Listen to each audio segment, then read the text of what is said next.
Nou, ek kan sê goeiemôre, want dit is seker 2 en 'n half weke na 3 weke laas wat ek 'n dagstukkie geplaas het, maar ek is nou weer terug.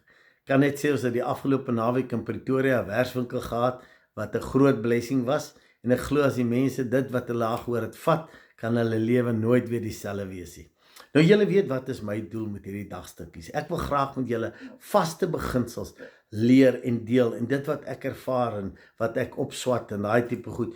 Hoe om ons te help om emosioneel te kan groei, want ons hoofdoel op hierdie aarde is daai emosionele en spirituele groei, van heerlikheid tot heerlikheid, maar ons het die verantwoordelikheid, en as ons nie die beginsels verstaan nie, kan dit voel, ons doen al die regte goed, maar daar's nie regtig blywende verandering in ons lewe nie, en ek wil daarna begin te kyk.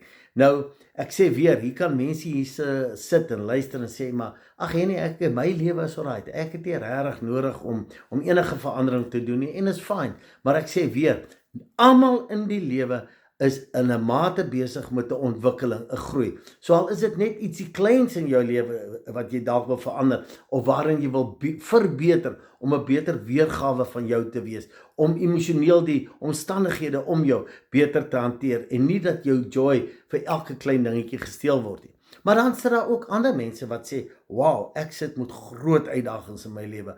Ek sit met groot uitdagings, of dit by die werk, of in die fisiese, of in my gesin, of verhoudings, of wat ook al is.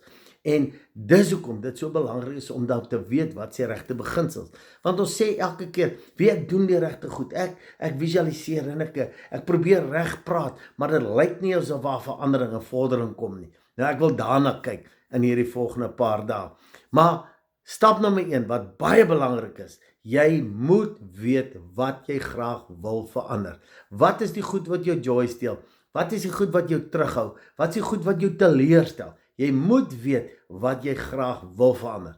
Tweedens dan is dit uiters belangrik, jy moet presies weet, wat wil ek graag ervaar? Wat wil ek graag hê? Wat is die einddoel waarna toe ek werk? En dit is baie, baie belangrik. Nou, sorg dit uit. Ons gaan môre die volgende stappies bietjie kyk, maar hierdie is uiters belangrik. Sien dan môre weer.